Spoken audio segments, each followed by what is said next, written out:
I do is make money. This game's so easy. Today, folks, I wanted to take a moment and explain to you why I just won't day trade stocks, because it seems more prevalent than ever. If you're scrolling around on the finance niche here on YouTube, whether you're watching Graham Stephan, or heck, even before you watched this, you might have seen an ad for one of these YouTube strategies to day trading success. The answer is really to trade less.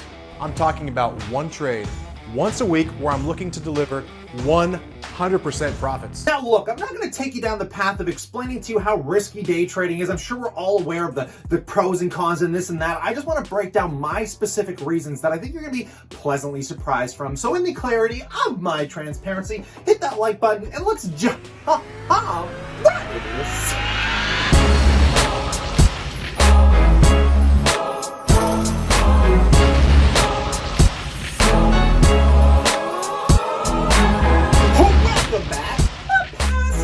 Investors. All right, now to kick this off, the first reason I will not day trade stocks is because of the applicable life skills you are simply learning. Most of us that get into day trading sit down and think, oh, this is going to be a quick path to money. I can do this from home. I don't need to show up to my 9 to 5 anymore. And 90% of the time, that's just not you. I'm sorry, but it's just not. You're really not going to be able to take a Fibonacci rule set you use for day trading and apply it to any real thing in the economic world here, folks. But if you are a passive income investor, you actually sit down, you do your due diligence, you learn the balance sheet of a company, you listen to those conference calls, and you think about what this company could be 3 to 5, 10 years out from now, you're actually going to have so much more useful skills that you can apply to your real life. What do I mean by that? You're actually going to know how much money your company makes and whether they can continue to employ you into the future. Heck, you're actually going to know how much money you're making for that company and when it might be appropriate to ask for a raise. Heck, you're going to be able to do this if you start your own company. You're going to start paying attention to how companies go public. You're going to see what it takes to scale your company because you're going to be able to learn from all the other companies you've learned from. All of that useful knowledge that you just don't get as a typical day trader that,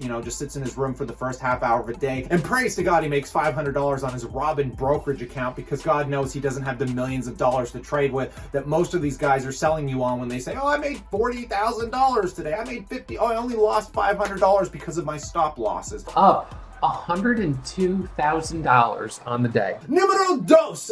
Not the life of a day trader here, folks. As you see this little image, you see the name of this YouTube channel down here, passive income investor. You're not going to make passive income day trading stocks. You can set it up so it buys and sells on its own, but the realistic fact is you need to be paying attention to the trading volume. You need to be in your chat groups. What are the next hot stocks? Where's all the attention going to? I need to ride this thing quick and get out, do my scalping. That is not the lifestyle for me here, folks. I like to sleep whenever I want. I like to get up whenever I want. I like to hang out with my family, my friends, my girlfriend when I so choose to, and I don't want to have to get up and rely on my income by paying attention to what these daily stock numbers are doing. You won't be able to just get on a plane and sit on a beach and collect the check unless you're paying attention to your brokerage account. Whereas with obviously the long-term investing style, when you're focused on dividend stocks and dividend income, those checks are just going to roll off the conveyor into your bank. And God knows if you actually took the time, and I know it's not easy, but you did the right due diligence on these companies, guys, those checks are going to keep coming every day, every week, every month for the rest of your life in perpetuity. I don't know too many day traders saying that right now. I did not do the stop loss. I was too exciting to do the stop loss. What is happening to me, man? I lose half of my money. Now, the third reason I just won't day trade stocks here, folks, comes down to the scarcity mindset. I actually watch an incredibly large amount of day traders, believe it or not. I follow a ton of them. They all seem to abide by the rule is, I don't know what the markets are going to do tomorrow. I don't want to gamble on what the markets are going to do. Holding long is too risky, whereas I can capitalize today and I know that money is in my bank account. And they would look at somebody like me who actually tried day trading once and I watched my accounts drop by 50% and they'd say, oh, you don't know what you're doing. If you followed the right strategy and the right rules, you would have ended up in a good place and you'd have a ton of money in your account and you wouldn't have to worry about the volatility in the market. But that goes back to our last slide here, folks, where we talk about the life of a day trader. It is the equivalent of being a casino, okay? When you go to a casino that sometimes you're going to win. The casino doesn't want you to win, but they know if you play long enough, the odds are ever in their favor because it's just math. Day traders kind of operate on the same level here, right? They know if they consistently follow the same strategy, yeah, they're not going to win every day, but so long as you do it that 5 days a week, the market's open, 365 days a year, sooner or well, not exactly 365, I'm going to exclude those weekends, but if you do it long enough, the odds are going to be in your favor. maybe I wasn't consistent enough to get to that level here. Trust me, I have met them and I have talked to enough of them to know they would rather bank their big dollars and buy their Lambos than actually sit here and just invest in really solid, stable dividend stocks, because again, the markets could crash, things could go south. And simply in that mindset, I feel like if they took the same amount of homework, the same amount of due diligence, and just directed that effort toward actually understanding companies, so when they drop, they'd feel comfortable buying them, because I'm buying individual stocks here, folks. I'm not buying ETFs. I know there's fluctuations in the market. I know the market could trend sideways for 5 or 10 years. It has on some individual companies, but in buying individual stocks, I know what I'm buying. I feel comfortable in that. It does not mean I'm going to liquidate my entire portfolio and go into this scarcity mindset of it's all about today. Let's forget tomorrow, because I do rely on the economy to use the roads, go to work, go to restaurants. And I mean, if you're not going to rely on those companies to continue to stay open, I mean, say goodbye to your utilities of the world, say goodbye to your Apple iPhones of the world, because heck, it is just too risky to hold on to those companies today. Now, finally, guys, I just want to talk about the attitude. Now, this is not every day trader that is out there, but it is far too many of them from what I've watched, because it just seems to be the mindset that takes over, especially on successful day traders, and that is the cocky attitude. I just want to listen to this guy. This is a day trader, swing trader, that going into this crash throughout March was just beating the crap out of a legend like Warren Buffett, which, by the way, how many billionaire day traders do you know that are out there? And I mean, realistically, and don't throw me Bill Ackman or these hedge fund managers, because God knows you didn't go to school, you didn't get a degree, you didn't work at a hedge fund for 5 or 10 years and build up a $1 billion account in which you were actually smart enough to take a short call against the markets in 2008, you know, the dot-com bubble, or heck, even leading into this pandemic.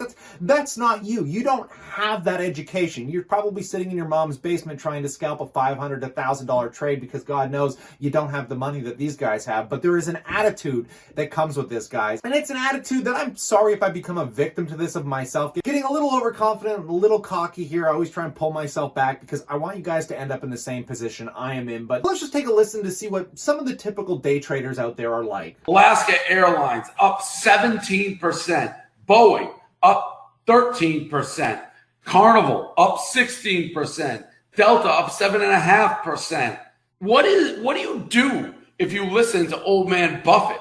Get out on the airlines, idiot. Spirit up 12%.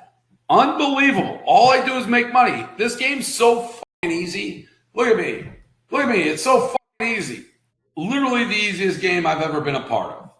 Up, up, up, up, up. It's just, I'm just printing money. I'm up 290 grand on the day, and I'm mad. And I'm mad as hell.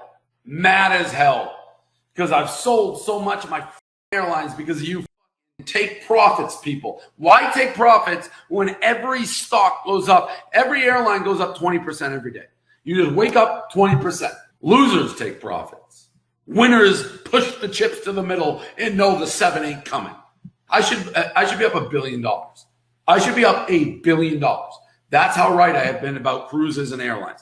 Okay, guys, so there's nothing worse than calling out a billionaire Buffett or any of these guys that have been long-term investors their whole lives. So let's see how these cocky attitude trader mindsets have actually worked out over the little while. Because, you know, if you listen to this guy, I should just let him ride. Holy crap, I'm holding my airline still. I'm up 20%. Let's see how this rides out over the rest of the year instead of taking profits. And just taking a look, guys, since the making of that video when these things peaked out, we can see, look, Alaskan Airlines down 20%, Delta Airlines down 14%, Boeing down 27%, American Airlines down 37%, and then of course we have Carnival Cruise down 42% with no light at the end of the tunnel. There's still major lockdowns going on globally here, and you could have shorted these companies if you thought they were rallying too much. You could do whatever the heck you want. I don't really care, because I would simply rather buy something like my Northland Power, my MyMeds of the world, and I would rather hold them in my account for the next 1 year, 2 year, 5 year, 10 year, 20 years, collect my dividends, let these companies play out their strategies because I believe in them long term, and then hopefully capitalize on a much larger gain